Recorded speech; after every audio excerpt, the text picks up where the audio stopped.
Hi mamas, my name's Sierra. I'm a pregnancy and postpartum nutrition and fitness coach, and I'm also a certified birth and postpartum doula as well.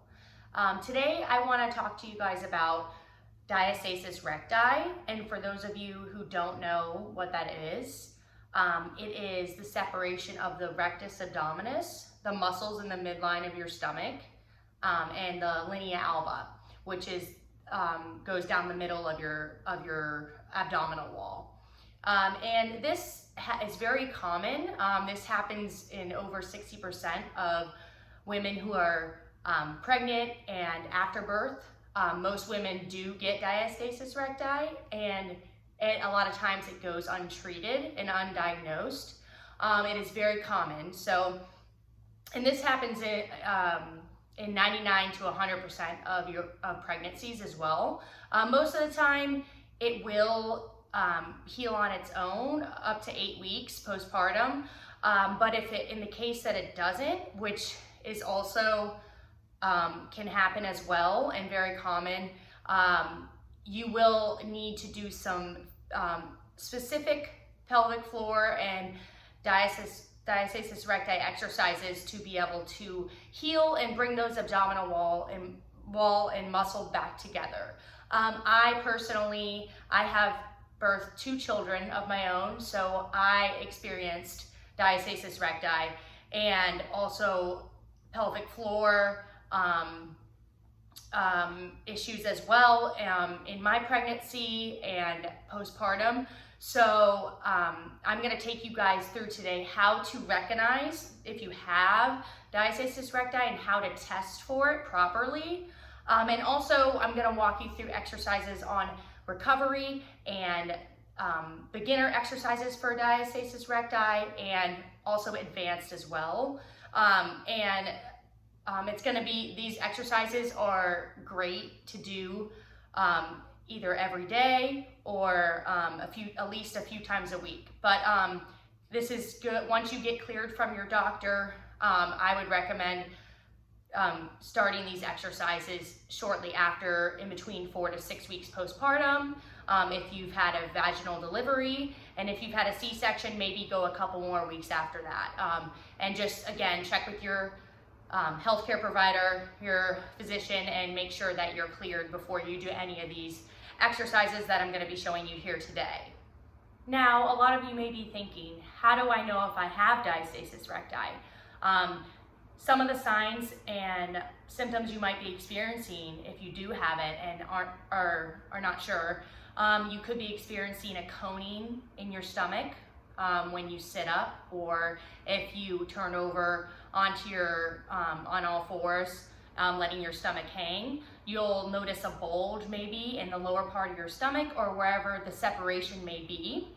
And that's basically your insides coming out through the opening on your abdominal wall. And what the goal is to be able to close that as far as you can, to be able to regain that strength and posture and pelvic floor strength. Because when you have a separation in your abdominal wall, it can refer down to your pelvic floor and cause dysfunction in that area as well. So we want to make sure we're taking care of both areas, right? So today I'm going to talk to you about how we properly test for diastasis recti. And as you can see, I have high-waisted leggings on right now, but I'm going to go ahead to show you how to properly test. I'm going to roll them down, and you want to do this as well, okay? And I still do these exercises to this day, and I'm almost 2 years postpartum. So these exercises that I'm going to show you today you can do these as long as you want, and it's going to only benefit you. So we're going to roll over to our back, okay? And you're going to lay down. You want to make sure you have a flat back, okay? The good way to test is take your hand and reach underneath, so you shouldn't have any space to put your hand underneath. So you're going to put your hands down beside you. You want to make sure your knees are bent in front of you and not too far out. You want to make sure they're a little bit close close to your glutes, okay? And then you're gonna take your hand, put it behind your neck, and you're going to take 3 or 4 fingers, okay? And you're gonna feel the top. You can check 3 different parts that you could have separation. The top area of your abdominal wall, the midline, the navel part of your abdominal wall, and then also go down low, because it could be separated in either 3 of these areas, more so than the other, or it could be all the way through, which is common as well. And that's what I experienced with my separation. So, so you're just gonna do a slight crunch, and you're gonna start going down through. And right now, I'm feeling, and if you feel like a trampoline, like squishiness, you feel the lining of your abdominal wall spaced out, if you could, you're gonna turn your hand to the side, and if you can fit 2 or 3 fingers, that's gonna tell you how much of a gap you have, and that'll get you in a good starting place. But I'm checking my navel, I have the most separation, but everywhere else it's about 1 to 1.5 now of a separation.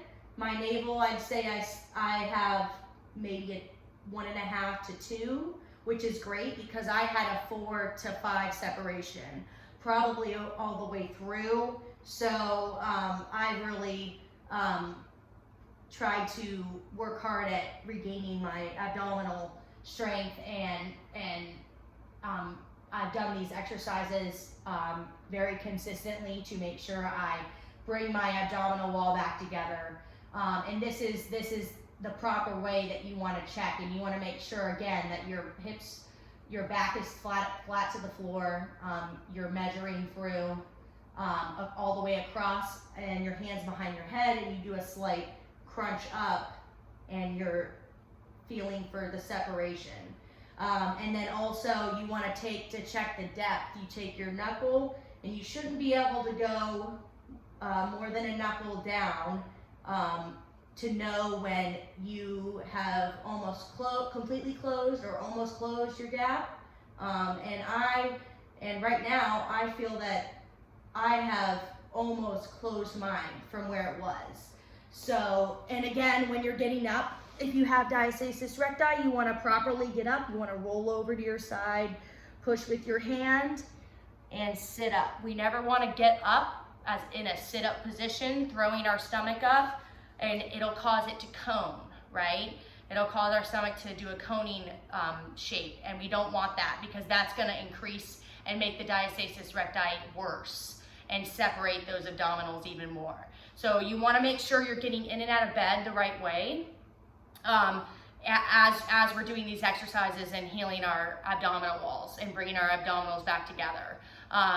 So that's the proper way to check for diastasis recti. And over time, as you continually do these exercises that I'm about to go into, you will notice a huge change in your posture, how you feel.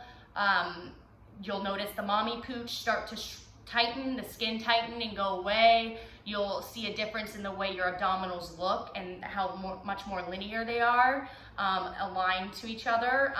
These exercises do work. I've done them personally myself, and I've had amazing results.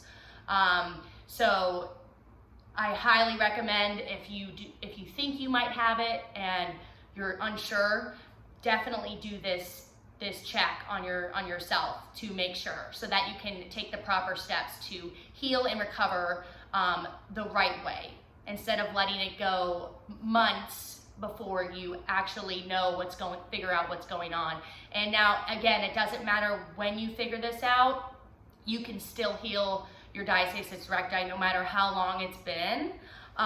Just know that. So a lot of moms think, well, it's been so long, I've had this for so long, how am I ever gonna recover?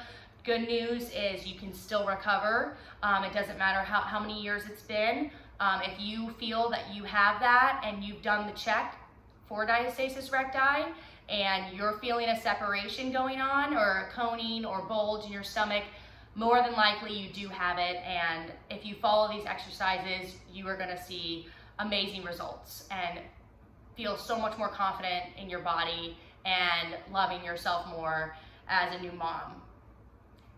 And we're gonna get to these exercises next.